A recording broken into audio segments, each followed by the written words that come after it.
So,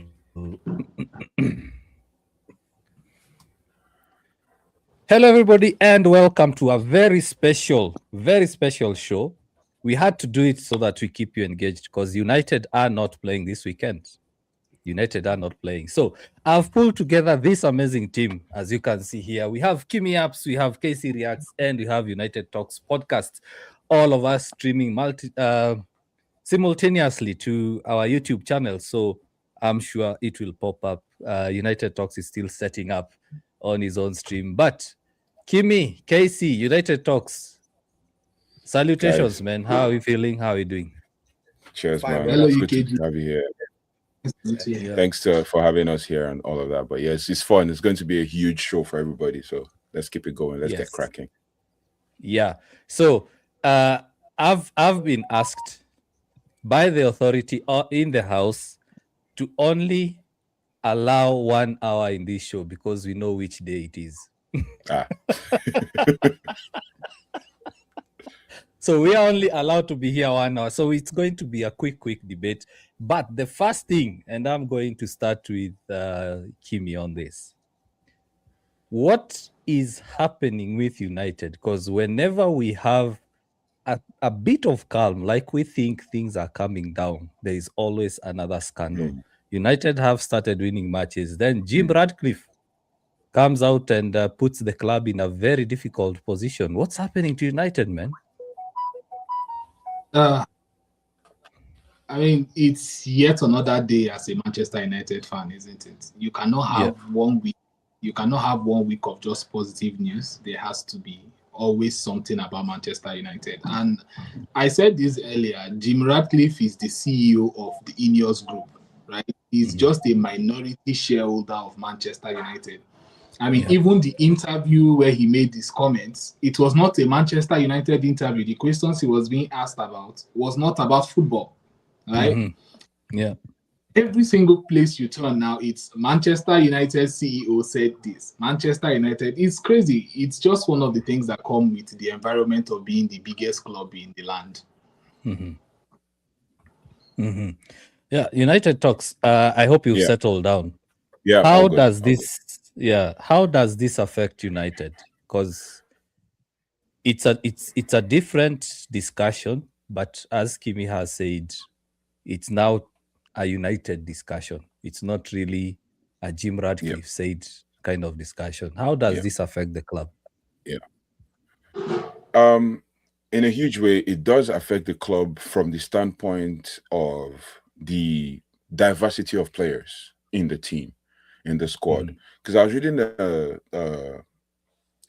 tweet or a post from someone some few hours ago, maybe yesterday or something, and the person just listed out like a host of, how many players, African players, and even like international players that play at Man United, the current ones and the ones that have played in the past.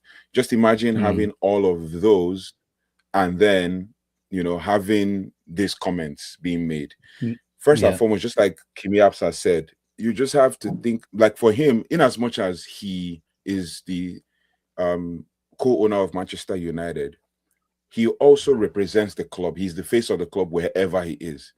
So no matter what happens, any comments he makes it affects the club. Hence why the club has gone out and made a statement already, trying to say, we're a club that represents diversity and all of that. It is a very sensitive topic, and he himself, being an experienced person who has already understood where the direction of these kinds of communications or conversations go, should understand how to put out his comments in such a way that it's not so derogatory. Because if you ask that kind of sensitive questions, there are ways you can diplomatically answer them without having to put out stats, whether the stats are correct or the stats are not. There are ways you can put out stats without actually making it sound so divisive, because it's the divisive nature of the topic that is causing the issue around the world and in the club as well, because now fans are divided. You have people who are for immigration, you have people who are against immigration. And if you've not lived in England, I've said this on my channel even when I reacted to it, you will not understand the veracity of this comment. If you're outside England, you can understand it as, oh, it is controversy, it is chaos.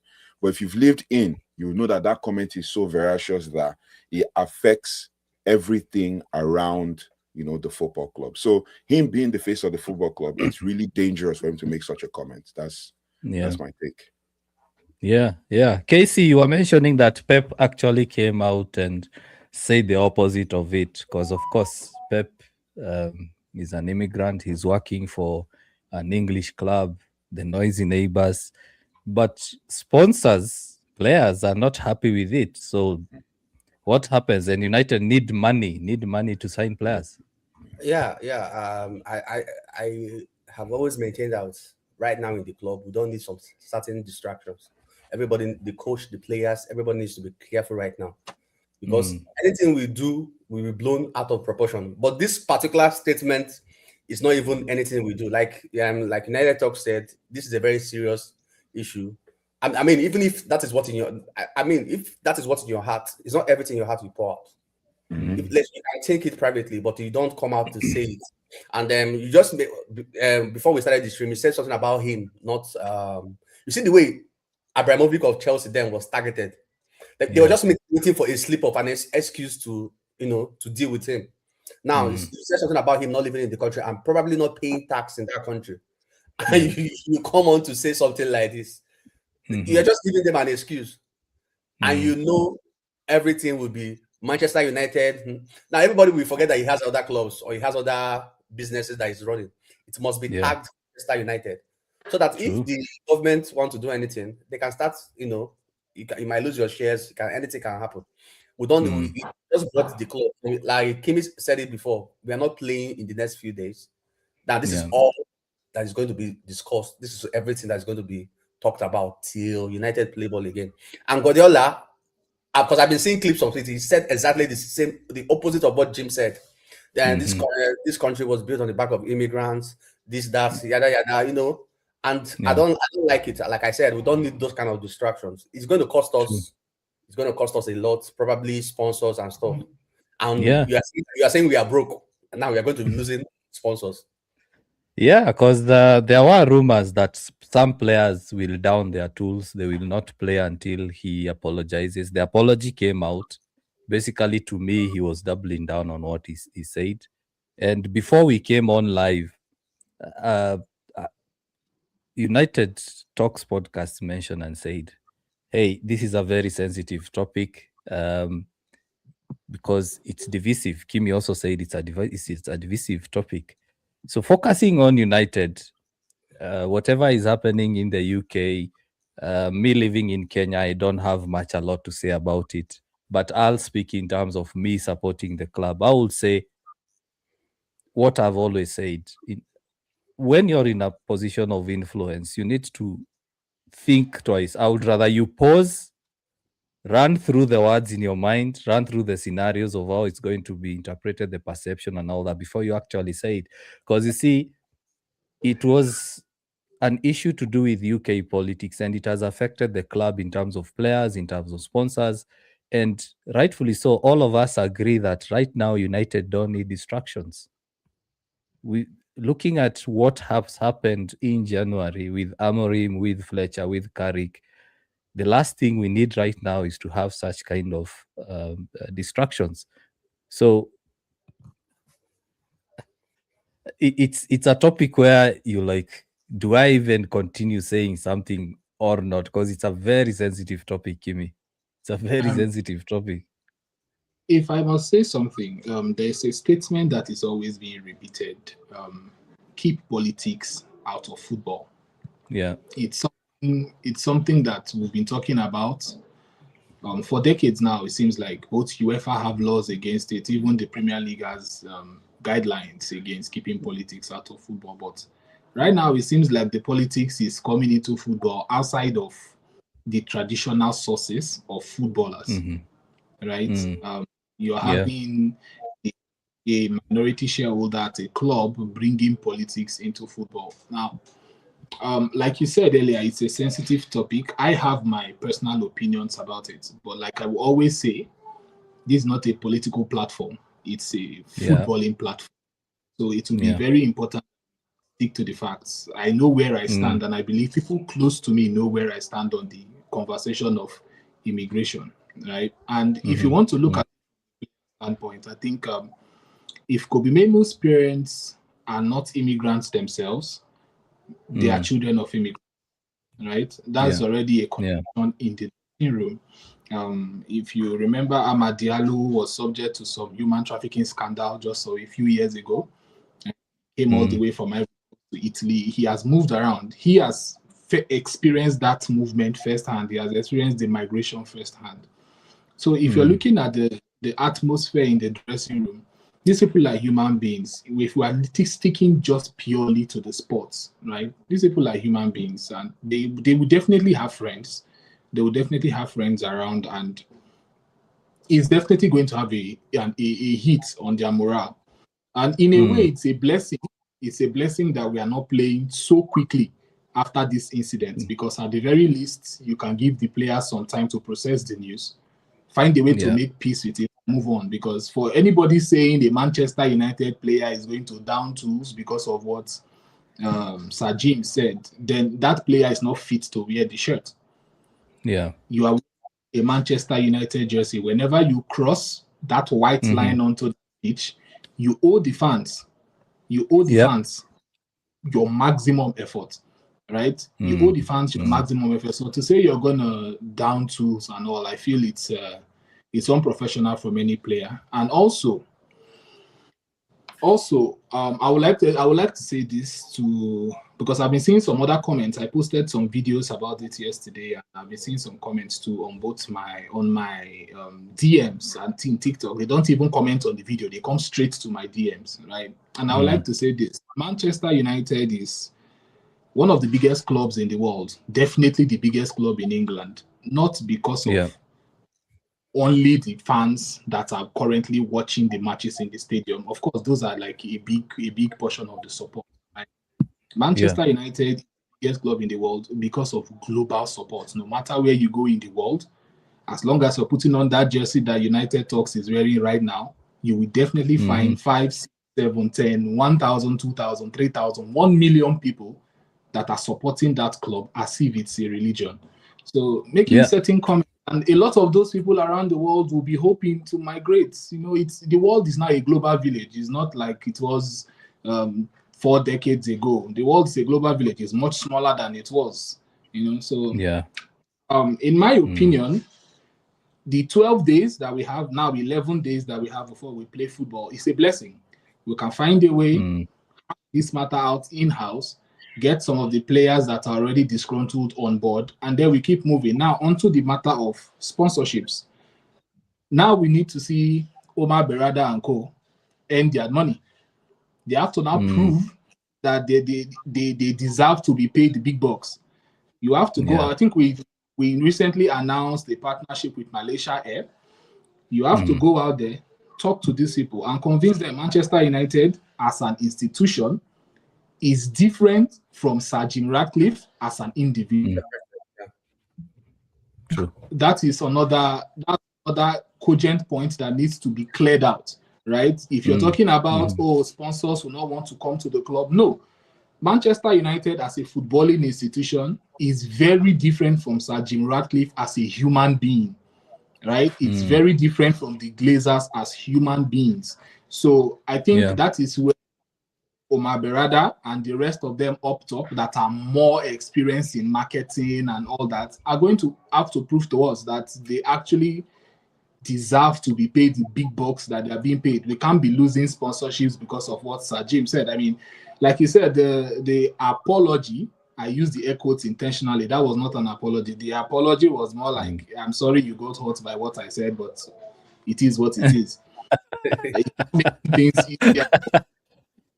But I basically, feel, basically he was saying the choice of words. But he stands by what he's saying. You got hurt by my choice of words. Yeah, that's what he said. I'm sorry you got hurt by my choice of words, but it needed to be said. So I feel Berrada has to prove now. Berrada and the marketing team, they have to prove now that they are worthy of earning that money. And don't forget, UKG United is still a big brand, no matter what. If we qualify for the Champions League, any sponsor will be foolish not to attach themselves to Manchester United right now. That's just the truth. This is one of the biggest clubs in the world. Finally, at Europe's premium competition, you'll be quite foolish to say because of one comment by a minority shareholder. Let us state the facts. He's a minority shareholder, right? One comment by that, you cannot say you are canceling opportunity to get your brand much needed visibility. So I hope that is not going to affect anything. Sorry.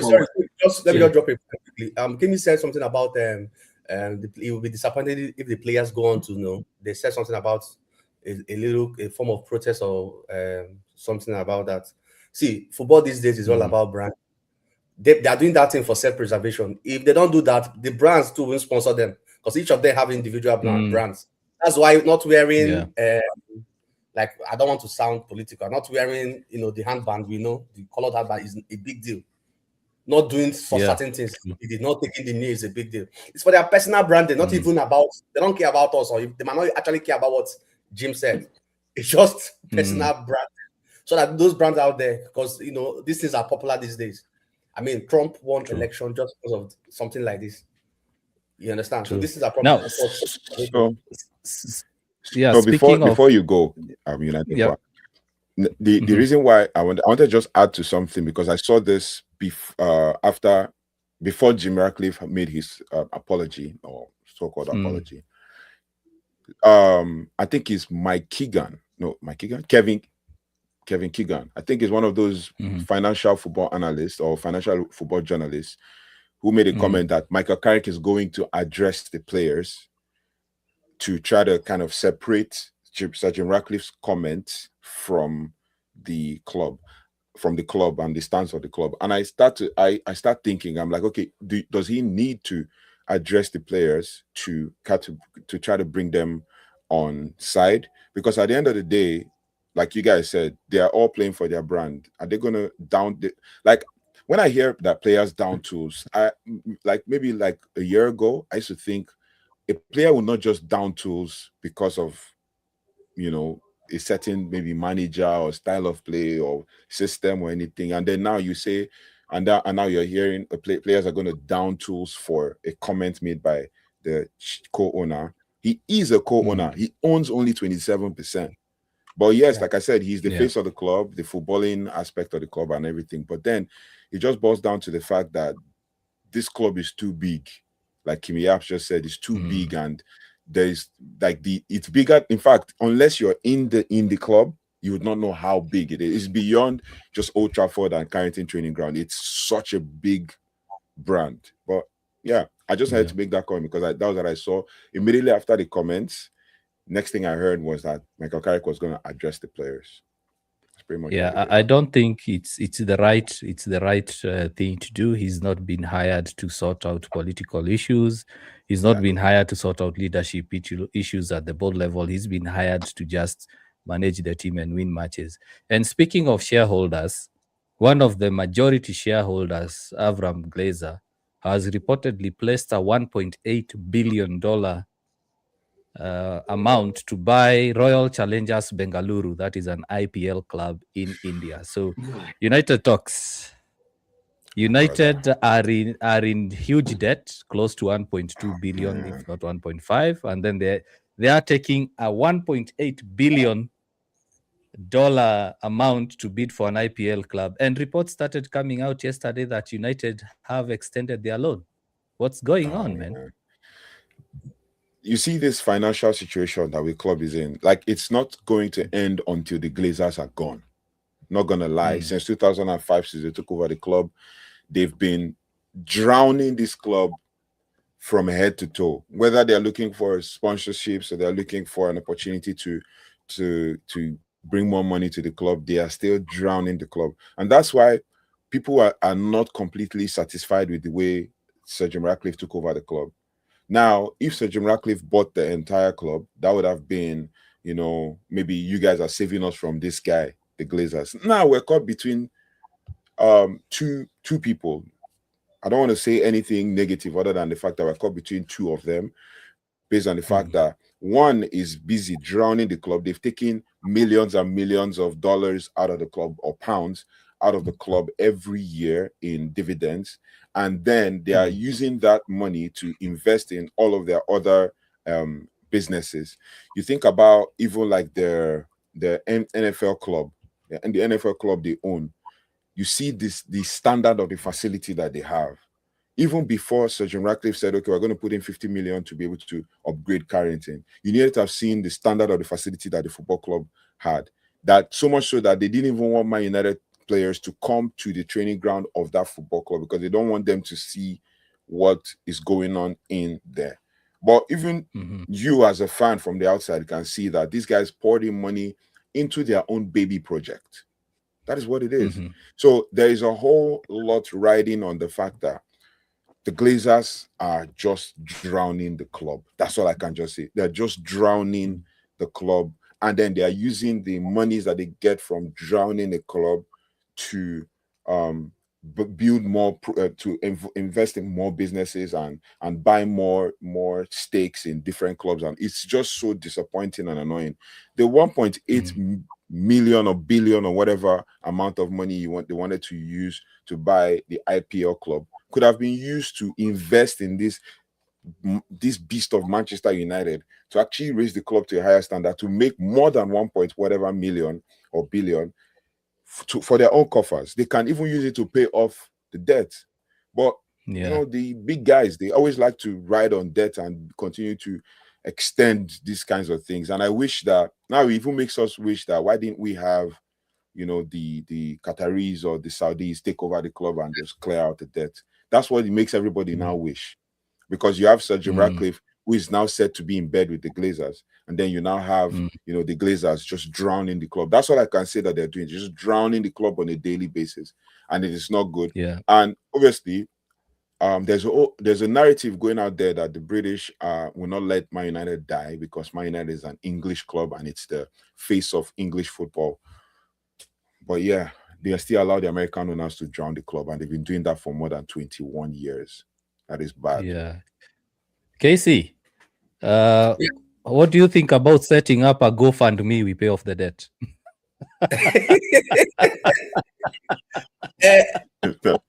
In Nigeria, let me use Nigeria terms. If to say Glazers, they do give away for do they don't give away for us. Whenever they do give away. They don't do give away. How are we going to do GoFundMe? Anyways, on the lighter, I mean, United is struggling. Why are you buying it? Why are you doing that? Why are you are struggling financially? You know, why are you putting bid for another project? You know, in another sport or something. And it goes to show that this is just like a money vehicle. It's not even that they don't care about this club. They just care. They just like this club is like a money printing machine for them. Yeah, you understand? It says a lot about where their heart is. It says a lot about where their heart is. And as a businessman, you have to be shrewd. I don't even actually blame them. Business is business. You understand? Just that that meme, you know that meme. What's the guy's name? It's business. It's business. That Nigerian movie. What's the guy's name? Yeah, he keeps saying it's business. Yeah, because they're looking at it from a business side. Okay. Yeah. To them, we're doing well business wise. You know, that's what, because if you're not doing well business wise, there's no need to expand elsewhere. That's how I see it. We are not doing, in the football side, we are not doing well. But if I'm sure if you're not doing well business wise, they won't want to expand because you have not done one. Why are you doing two? You know, true. So probably we are doing well business wise. That's why they are expanding. But this is the I think why we have an issue with it is that it's not that we hate. Okay, we don't like what they're doing. Hate is a strong word. We don't like what they're doing, but it shows priorities. This club is not where it's supposed to be financially, not as like the footballing side. Some of those money can be used to invest in the club. We are saying about, I mean, if you get two quality midfielders, Tonelli, I saw 100 million, and you know, Tonelli, some other guys, we can get 3-4 quality players.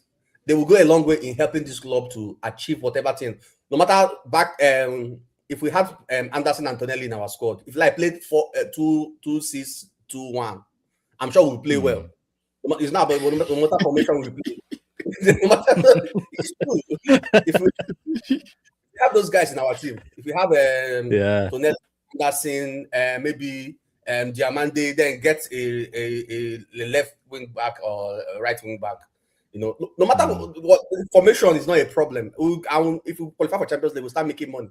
But this is their priority. Yeah. This club is making us money. Let's go on. And Kimi will talk about that because he mentioned it. I think in one of the lives I watched him. He said about they even tried to use the United way to even get this thing. They tried to go by their own way. Those people say, don't try this here. this is not United. To achieve that, you understand? So this is my issue with this whole thing is this is where your priority lies. That you are telling us that this club is just your financial vehicle. It's like the financial mechanism. You're not even crying about like us that are passionate about the club. You're not even doing it. And the Ineos too is now we don't know if they are the victim or if they are enabling it. True. You understand? We don't know. We can't say for sure if Ineos is the victim or if they are enabling it. You understand? So it's a very, very big problem. I don't like that they left the club and are trying to do something else elsewhere. But like I said, it's business to them, and business is business. You got businessman as a businessman, you have to be ruthless. I think that's what think about your first before any other thing. I think that's what they are trying to do, but it's not good for the club, United. Yeah. Now let me pull in Kimi on this because Kimi has been quite passionate about the club finances. Kimi, what if the Glazers are buying other assets with the view of offloading United? Honestly, I don't think those guys are interested in letting Manchester United go. We have a £2 billion stadium coming up. That stadium is a cash cow if it gets built, right? If that stadium is completed, it's going to give them a heck of a lot of money. Like KC said, it's business. No businessman is going to leave and sell off an asset when there is huge money-making potential just around the corner, right? And I think if you've been following the news around the stadium, progress has been made with approvals and the rest from the Greater Manchester Board and all those other things, right?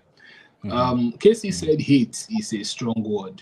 Well, that is him. I am not him. I absolutely hate. Be gentle, come on now. Be gentle. There are some kids watching. And it's the day of love. Come on, man. It's the day of love. Oh yes. I wish few people could get the Glazers and shoot them with an arrow so they begin to love. I'm telling you. They love their pockets. Maybe that's a better way to put it.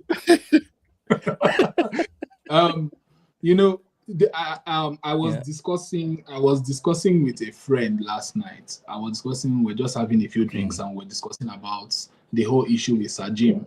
And I said something, and it was when I got home, I sat down to think about it. I told him something. I said, what has happened over the last 2 weeks is a true symbol of how messed up Manchester United is as a football club, right? You have just less than a week ago, if not a little bit above a week, the Glazers are pushing out 1.8 billion to buy a cricket team in India.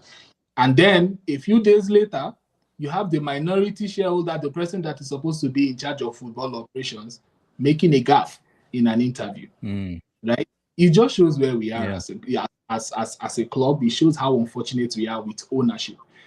Casey said something about he's not sure if Ineos are victims or they are 100% backing what the Glazers are doing. They are not victims. They know exactly who they were. You don't become a billionaire. You don't run a $1 billion organization or $1 million organization without having some sense of business acumen, right? You don't run a business of that scale without having people doing background checks and having proper conversations and having your lawyers ask the pertinent questions. They know exactly what they were doing when they came to Manchester United. When Ineos came to Manchester United, I was not recreating content then, but even then I was saying it. I said, these guys are coming in to help the Glazers grab onto Manchester United. Let's face it, Sir Jim is a Manchester lad, right? That's what he keeps telling everybody, even though he was a Chelsea season ticket holder, telling us that he's a Manchester lad. He wants to bring the Manchester back to Manchester United. Of course, they are going to give him an easier time to get the stadium approved, right? And what was one of the first things they started doing when he came into the club, start discussing about the stadium. Right? If we want to discuss about this, I think United Talk said a lot about the amount of debt. We've paid over 1.5 billion since these guys took out this debt. You have 1.8 billion to buy a cricket club. This is Manchester United that has basically been bankrolling you for some years.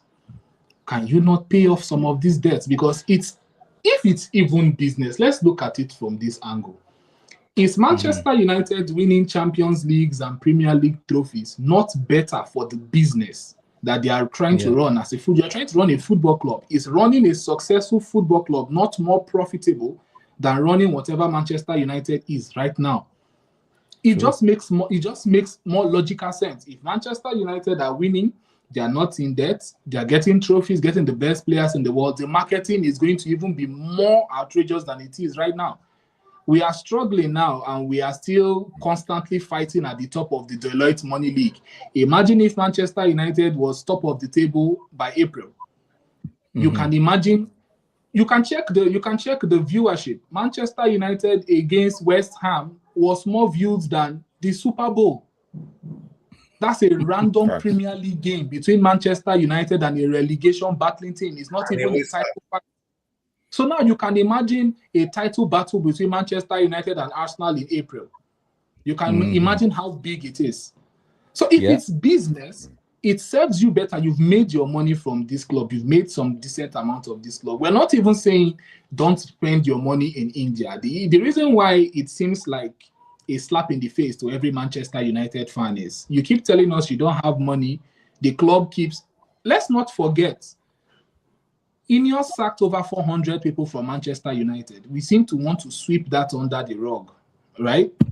These are Manchester United fans, people that support the club. There's nothing wrong with making money from the club you love. There's nothing wrong with earning a living from working for the club you love.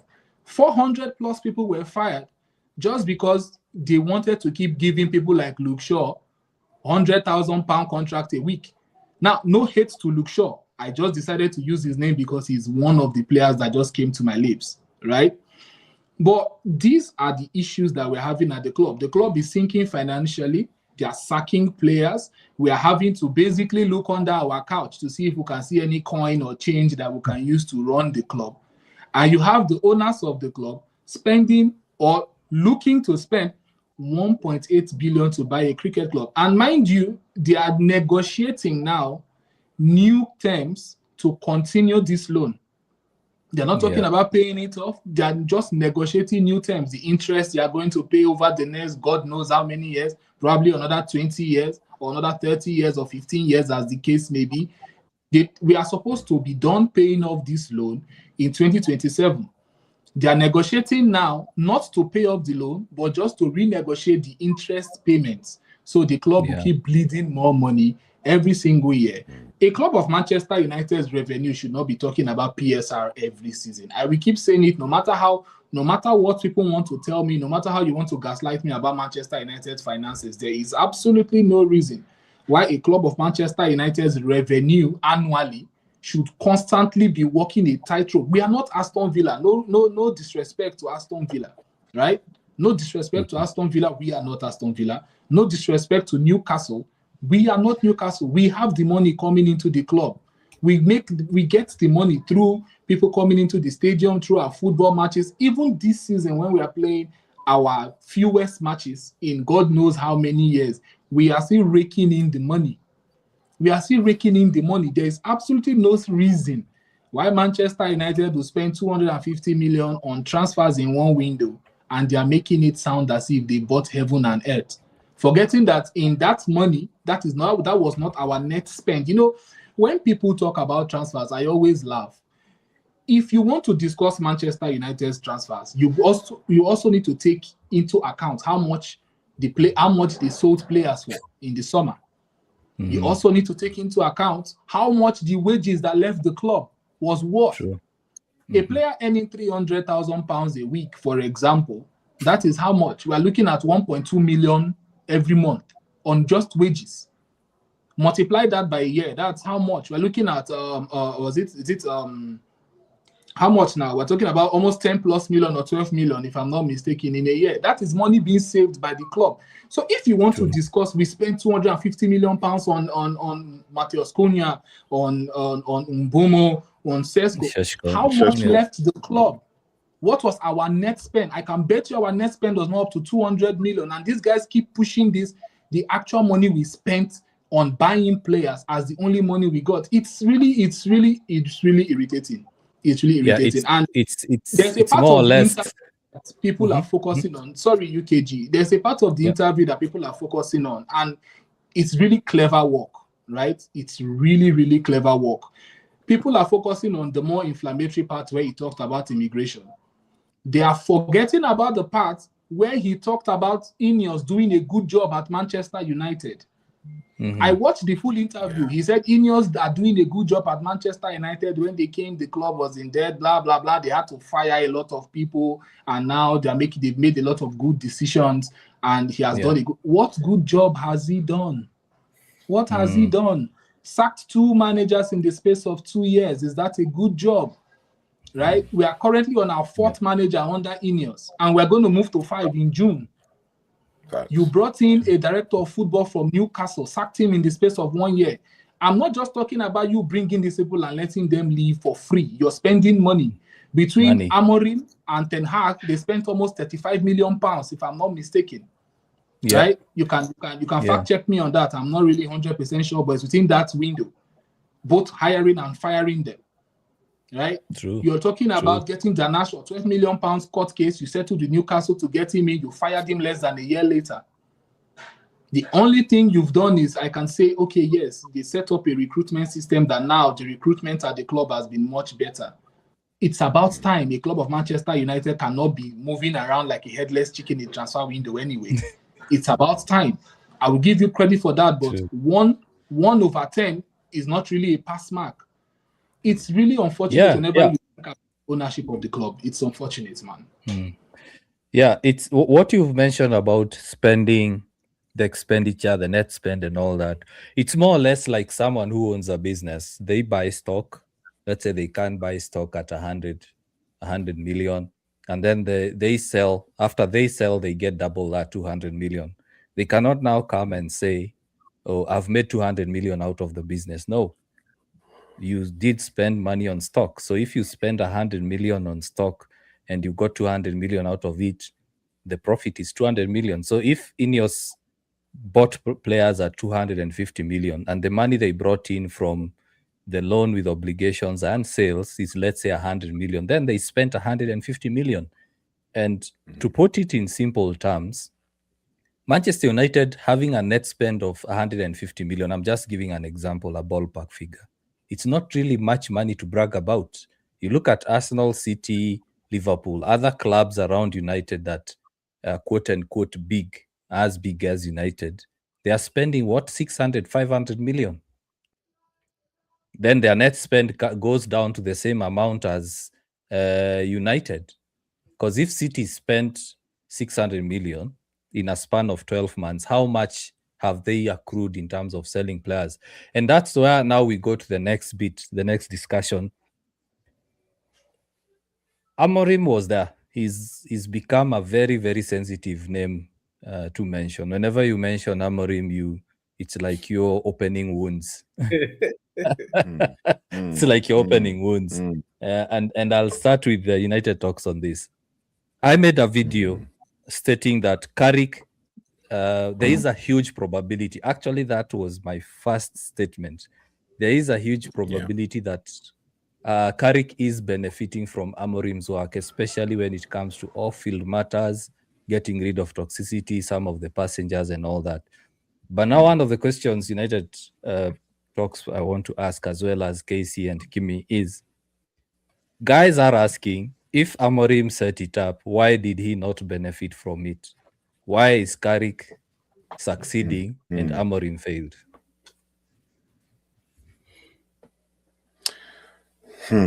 Now, what I'm going to say maybe might not be as pleasing to hear, because the truth is I kind of took myself away from the whole Amorim talk.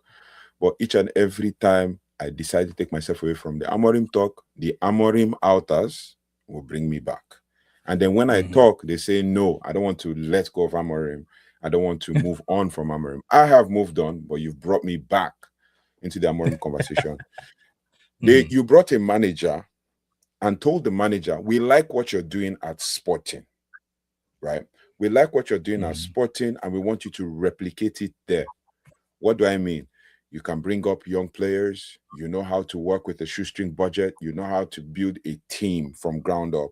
Sporting were in a mess, and then they got a manager who can work things out. Somebody who was coaching in Casapia, was assistant coach at Benfica and Braga and all of those things.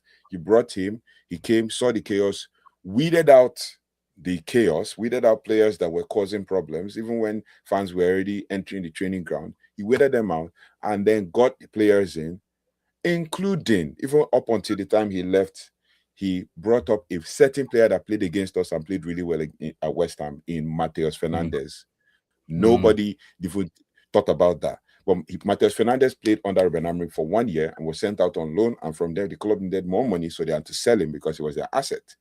Now he's still just 22 and still playing really well. Now, you brought that guy, you say, okay, we want to build similar model. We know your style of play, come and play. Kimiyaps was already saying something where he said that you sacked a manager after you forced Amorim out. It was a hostile takeover. You took Amorim out of his contract, paid off the contract, got the guy. 14 months later, sacked the guy, paid him off. Now, the truth is, Amorim already started. It's just like laying the foundation for a building. If you lay a solid foundation, you're going to have... Are you going to tell me that Brian Bumo, Mateus Cunha, and Benjamin Sesko did not play well under Ruben Amorim? They did play well. He set the foundation. He said, this is how the team is going to play. People are talking about, oh, the double pivot doesn't work. Casemiro cannot work with this person. It's still a double pivot we're playing today. Michael Carrick still plays a variation of Amorim's formation without playing it all the time. On paper, he lines up as a 4-2-3-1, but Michael Carrick's original formation is an asymmetric 3-2-5. Against West Ham, he even played 2 at the back and sent everybody forward. At the point, it was only Lenioro that was actually trying to cover up for Lisandro Martinez, because Lisandro Martinez doesn't have that pace anymore. Yeah, that's why they didn't score. Lenioro had 2 world-class tackles, but he put Lenioro in that team to kind of show, to kind of help us show at the back, so that we can actually, have more opportunities to go forward. He put Brian Mbuma as right back. You can imagine that. But if it was a certain Ruben Amorim that did it, he's like, oh, he's subbing a defender for a defender. He's putting Brian Mbuma in his wrong position. He's playing Ahmad as a left winger when he should be a right wing. These are the things. The issue is, in fact, the fact we all know, if you are a proper football enthusiast, you will know that Ruben Amorim set the foundation for what we have right now. Brian Mbuma came out the other day and said it. They tried to put him in a trap, like, oh, what has Michael Carrick done? How have you felt about the club since the Michael Carrick came? He said, the things we are doing now, we've already been doing it before. We're just even doing it better now. Then they say, oh, the vibes in training has changed. Michael Carrick is taking training. The first video of Amorim I made, he was in the middle of the pitch taking training. Coaching Kobe Menu, giving Kobe Menu one-on-ones. Then somebody comes and say, oh, Ruben Amorim came out and said, oh, Kobe Menu cannot play with Casemiro. He is competing with Bruno Fernandes. Did he ever say he cannot play with Casemiro? He said Bruno Fernandes and Kobe Menu are playing the same position in my system. Doesn't mean that Kobe Menu is not good. Doesn't mean that he has relegated Kobe Menu. Kobe Menu is the center of the conversation now with Ruben Amorim gone. But I said this during the West Ham game. Since Kobe Menu is the star boy, he's the super player, he's the player that has been freed, let Kobe Menu save us against West Ham. Kobe Menu made only one cross into that box, and that was a cross that was offside. The rest, he was playing sideways, keeping it safe. No risky pass. Yet you compare with a certain Bruno Fernandes that has played 314 games with 200 goal contributions. Bro. So the thing is, Ruben Amorim already set the foundations for what Michael Carrick is reaping now. And why it has become more evident is because Michael Carrick played a different formation. The truth is, Yeah. Ruben Amorim already said it. They need to just master this 3-4-3. The moment they get the hang of it, we can play any formation in the world. We can play a 4-4-2. We can play a 4-3-3. We can play different variations. And I'll tell you an evidence. Ruben Amorim left Sporting, right? Since he left Sporting, they've changed 2 managers. They've had an interim, and then now have a manager. The Sporting play a 4-2-3-1. How many players left? Montem Human, the centerpiece of Ruben Amorim's formation at Sporting. Montem Human is still playing now. Yeah. Sporting are second, third with 1 point behind the second at Liga Portugal. And they're in the semi-final facing, I think they're going to face Porto in their cup, in their League Cup. Yeah. They are in the round of 16. They finished 7th in the Champions League. So Ruben Amorim set the foundation there. They switched to a 4-2-3-1 with practically the same players, no difference, and they're still doing well. Then you come and tell me that Ruben Amorim didn't set the foundation. Then you now hear stuff like, oh, but we finished 15th. Hello. The club that beat us in the Europa League final are currently 15th. Come on. Yeah. He set the foundation. He used the last season, as they said to him, as his building period to get the team to what he would want it to be. Then add the missing pieces. The missing pieces, get an attacker, get the attack sorted, our goal scoring, get a couple midfielders, get a couple defenders. You got the defender in a wing back, you got the 3 attackers, and then you say, no, manage what you have till the end of the season. Inadvertently writing off this season. Come on. Ruben Amorim already set the foundation, and there's no, unless you want to tell yourself the lies, Ruben Amorim already set the foundation for this team to thrive. That's why they are comfortably playing a 4-2-3-1. Even in that 4-2-3-1, there are visible lapses and loopholes. I've done an extensive tactical analysis about the gaps in the midfield. Those same gaps that they used to point out under Erik ten Hag and under Ole Gunnar Solskjaer. Jamie Carragher comes out and talks about a huge gap in the midfield. The gaps are still evident right now. But under Amorim, the gaps are not pretty much as evident, except on games where we had very bad games. So he set the foundation. Michael Carrick is reaping from it. And credit to Michael Carrick for actually taking on those, and adding on to those principles and succeeding with it. He has been unbeaten at the club now after coaching 8 games. He's unbeaten. He's drawn 2 and he's won 6. That's credit to him. I'm not going to take that away from him. So yeah, that's my take. Yeah. So quickly, a minute each. Kimi, we'll start with Kimi, then we'll go to KC. What is Carrick doing differently? Because United are unbeaten. Carrick has kind of simplified football. Carrick has simplified football in the sense that he's not here. He's not going to be here for a long time. He's here for a good time. So why stress himself trying to get you to learn tiki-taka, tippy-tappy, run into this, run into that? Bro, you know what to do. You're a counter-attacking team. All right? This is how I want you to play. These are some different variations in the team I want you to set up with. Shaw is going to be exposed. Dogu, drop back and help Shaw. Dalo is going to be exposed. Ahmad, drop back and help. In defense, we play 6-2-2. You know, that's what we do when we are defending, 6-2-2. Right? Just help, just play football, get the best result, keep pushing. Whereas, like United Talk said almost everything, right? You brought in Amorim for a project. Whenever you are starting a project at the beginning, it's never smooth sailing. There are always going to be issues. That is how you fine-tune your team. You see the places where things are not working. You talk to the sporting director, get a player to replace this person, get this person out, get this person in. We are bringing this person from the academy to come in. That's a project, right? What Carrick is doing is not a project. And I'm happy with what he's doing because we desperately need Champions League football. But in a sense, it's kind of unfair to compare Carrick and Amorim because comparing the two of them will be you ignoring nuance, right? Will be you ignoring nuance, and that would just you being unfair because in life, every single thing in life, there's always a catch to it. There's always nuance. Amorim was brought for a project, so he was not fighting only for results. He was looking at you can win games by playing poorly sometimes, but eventually you balance out. right? Eventually you balance out. What happened against Fulham? I said that cannot be allowed to happen. The performance, the dip in performance cannot be allowed to happen. What happened in our very next game? Throughout the first half, we were garbage. We were garbage. Some people are saying it's fatigue. I think that's BS. We're not tired. It wasn't tiredness.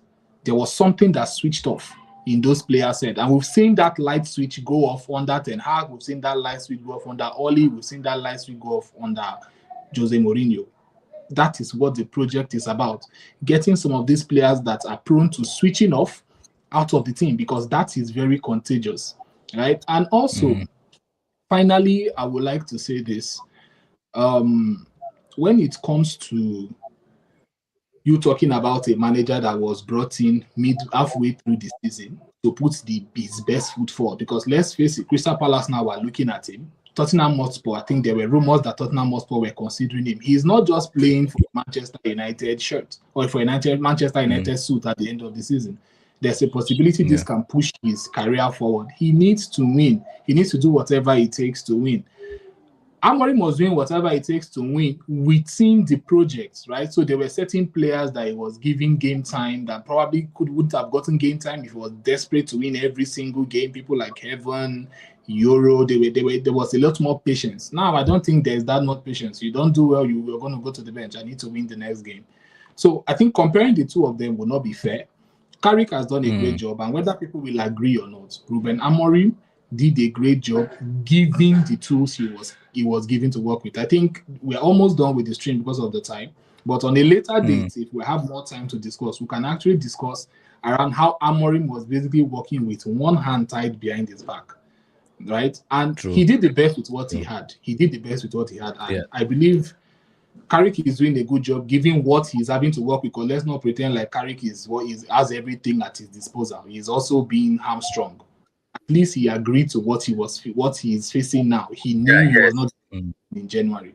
Amorim did not know what this. The promise was, we're going to get you players, we're going to get you this. And yeah, that's all I'm going to say. Don't compare the two of them, man. It's apples and oranges. Both good for you. Yeah. But yeah. Casey, Keyword, quickly. and oranges, man. Okay, yeah. I think like Kimi said, it's not about who's better. It's about the stage of rebuild that we are actually in.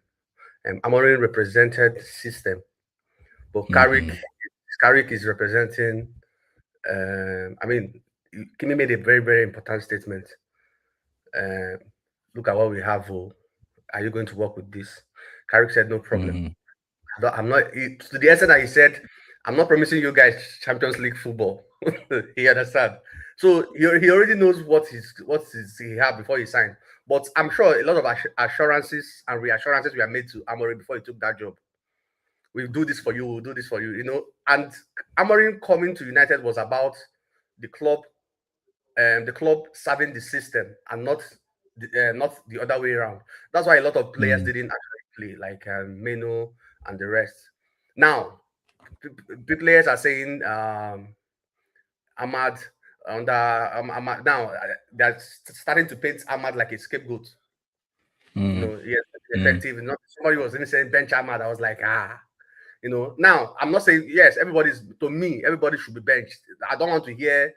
It's the club we are focusing on. If you sit down on the bench and we'll get a win, sit down on that bench. You understand? But your favorite player is playing. That's why a lot of players and a lot of people don't even care. Now, Carrick has been playing in Buemo. We have been getting wins. Some players come off the bench and they score goal. You can start Sesko in a match and he won't get any goal. He won't play well. It happens. Malin of Aston Villa, if you start him in the match, he won't play anything. But if he comes in second half, he's very, very much effective in that second half than him starting. Now, all of a sudden, Buemo has played a first 9 and he has gotten us how many goals so far? About 9-10 goals. Now you're saying Buemo should be benched. You know, players, our fans are just all over the place. So you can't say that Carrick has done a lot of. Carrick is doing a good job. I mean, he has not lost any game. He's doing a good job, a fantastic job. He's a United boy. He knows how to maneuver all these things. And because there's no much pressure on him, because he already told you guys, I might not be able to get this for you. I just want to just see out the rest of the season. So that the pressure on him is and he's an interim coach. Now, Amorim was patient, and the club came out to say, "We'll give you 3. Ineos said about giving him 3 more years." So he relaxed and said, "If we don't get it right this 3 months, 6 months, let's see. Let me try to adapt these boys to what my ideology that I want them to play, because I have time." Yeah. Because I have time to and work out for him. Like I said, results. If we are winning, there is no patience because of lack of results. So that will happen to him. But kudos to 2 of them. I mean, he did his job. Moses led the children of Israel to the promised land. He didn't enter. Another person took them in. So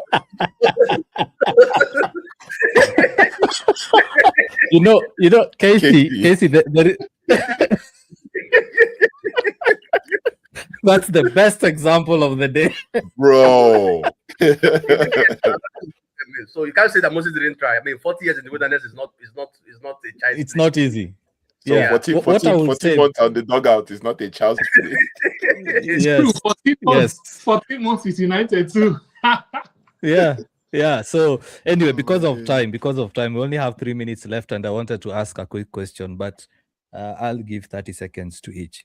My view of this Carrick success versus Amorim's work is more or less what all of us have said, but to simplify it is in this manner. United fans have said this and have gotten abused for it. I'm sure you guys have gone to my comment section and seen the sort of abuse I get, especially on TikTok. Manchester United fans are very emotionally volatile, especially now, because they've had a long period of success, then followed by a long period of misery. And it's the hope that kills. So when things are going on well, most United fans don't want to really have a voice of reason. They don't want to actually apply logic in some of these things. When Amorim was sacked, United were not in the relegation zone.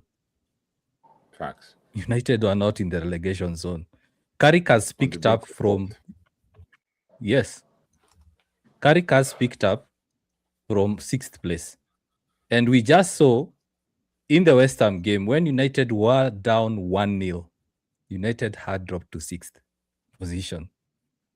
So just imagine, guys, after having 4 wins, United will have been back to the position that Amorim left. Wow. Just look at that, guys. If West Ham won, Amorim was sacked, United being 6th, and United will have dropped to 6th. It took a draw for United to go back to 4th place. So United are still not in a good position. They are still not in a good position. And the other fact is, we keep saying that Amorim finished 15th, but he started mid-season, and he said, instead of me changing things like what Carrick is doing to get wins, let me try fixing these issues right now, so that next season we have a much simpler time in terms. Yes, we have a better team. But anyway, that being said, because our time is running out, we only have 1 minute. So I'm going to give each one of you 30 seconds. Enrique is out. Ancelotti is going to sign a new contract. Tuchel has signed a new contract. United talks. What options do we have? Each 30 seconds so that we end the live. I'm hearing Julian Nagelsmann. That's what I'm hearing. Basically, the manager should go for Julian Nagelsmann. He's a young manager. He's very pragmatic and everything. Julian Nagelsmann might not work at United if Ineos does not back him. That's the fact. Even the so-called Luis Enrique. Luis Enrique is a no-nonsense manager, and he does not take to being called a head coach. He is a manager. Well, they just got pummeled. They just got pummeled yesterday, 3-1. And I saw the lapses and the loopholes in his 4-3-3 formation. Luis Enrique plays a 4-3-3 formation. That formation is going to be ripped to pieces in the Premier League, right? So I don't know. The ones I'm hearing, Julian Nagelsmann, I've not really seen any solid rumor, but the major rumor I've heard, maybe from Indicala, is Luis Enrique. Apart from that, I don't know who else can come and manage this team, because the truth is they are using, I think they are putting out names so that they can generate reactions, and then they'll eventually employ Michael Carrick, because I'm hearing, oh, secretly Michael Carrick is putting his best foot forward and putting his name in the hat to be the next manager. So I mean, we're all in a conundrum right now, and Spurs too are looking for a manager. So obviously the manager market, even Nottingham Forest are looking for a manager. So the manager market is really slim and thin right now. That's my take. Yeah. Casey? Yeah, I don't know who's going to be the next manager, but what I want to say is whether who do you prefer? The question is, who do you prefer?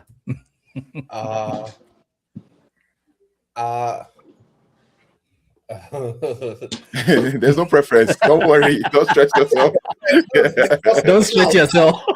The question is going to be: are we going to go with an idealist, like people like Amory, that will have a system, that plays system? Are we going to go with somebody that is just a type of Ancelotti coach? What you can do this, go and enjoy the That's it. And that will also, this question, if you answer it, it will also lead us to know the kind of players to sign, because it will be foolish for this club to go and sign a kind of a specialty player and give Carrick. Then when you don't employ Carrick, you employ another coach. Now the player becomes a problem. It starts sitting on the bench, waste money. So this is the question we need to answer. Are we going to just the United DNA want to play 4-4-2? Look at, don't go and get an idealist coach and come and tell him that he must play a 4-4-2. Yeah. Answer this question truthfully and know the kind of coach to get. Any coach at all, like I said, anybody that comes to United, I will support that person. Anybody we employ, as long as we are winning your games. I mean, look at Rosemont. We don't know him before. Rosemont, We don't know him before. We don't know him before, but he was employed and he's doing well. Kimi is frozen. Yeah. The phone has been snatched. The 1 hour is up, so so the phone has been snatched. So anyway, for me, I Casey has basically picked the words out of my mouth, and I mentioned it in one of the TikToks. I said, basically both of you, I said it doesn't really matter whether it's Carrick or it's Enrique or it's Nagelsmann, as long as this board is not aligned, as long as this board does not back the manager, not only with transfers, but also when it comes to external pressure. The next manager needs to be shielded from external pressure.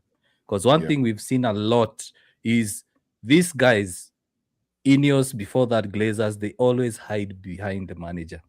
So just quickly to finish, Sean, I've seen your comments. I won't display them on screen because we said it's a sensitive topic. What I can say, and I know the two gentlemen will agree with me, is number one, we sympathize and we empathize with what you're feeling. And as Africans, what you're feeling right now, we've been feeling it for generations. Facts. We've been feeling it for generations. So what you are feeling, we are even feeling it right now. We are having guys from Europe, from the Americas, from Asia, coming into our countries, buying off our land and chasing us away, setting up businesses. Facts. And what you're experiencing there, we're also experiencing it here. It's just that the sort of media coverage you're getting from there is not the sort of media coverage you're getting here. For our governments, they see it as business opportunities, as investment. They call it foreign investment. But we have our land being taken away. One day you wake up, you find a bulldozer telling you need to move out. This land has been sold, It happened during the colonial times. Whatever you're feeling right now, we felt it. Previous generations have felt it. Currently, we're also feeling it. So it's not only an issue, and we said we don't want to go into the political aspect of it, but what I want to say is, for Sean and every other guy in the UK who's listening to this, is it's not really a UK issue. It's a global issue. It's happening in Africa. It's a global issue. It's happening in Africa. It's happening in the UK. It's happening in the US. So, that's all I can say. Kimi is here. So, Kimi, 30 seconds, man. We are ending the show. I have someone standing at the door saying I need to end.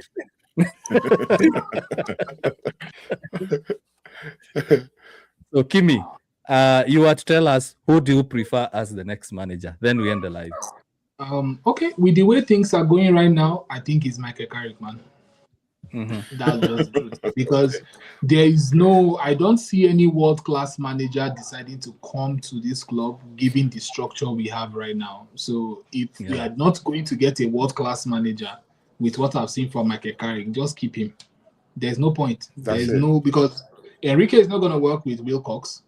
Imagine Wilcox coming to Enrique's training session to tell Enrique, Champions League winner, what to do. He's not going to take that crap. Ancelotti is not going to take it. Nagelsmann is not going to take that. The Zebi can stone him. The Zebi can stone him. The Zebi is going to have an open fight with him in the training ground. So I think just with Michael Carrick. Yeah, in my opinion, keep Michael Carrick the job till next season. Even though I think personally it's going to be a mistake, give him the job. If this is what they're going to do, if this is how they're going to run the club, give Michael Carrick the job. It's going to be Michael Carrick. It's going to be Ole Gunnar Solskjaer 2.0 right now, man. Yeah, it's going to work until it doesn't. We've already started hearing yes. We don't know. They're already talking about how the training ground is fun, how everybody now is allowing them to train with freedom, how it doesn't give them much work. So shorter training sessions and coming in 30 minutes later. Carrick, the headline, just imagine. They forgot he hugged. So give him the job. They forgot he hugged Amorim earlier. Give him the job. No matter what, under Carrick, we are going to be entertained. That's all I will say. We are going to be entertained under Carrick. So give him the job. And support him. Support him. Support him. So guys, we have to end the live. Or not. If you don't support him, he's not going to complain. Don't worry. Kimi.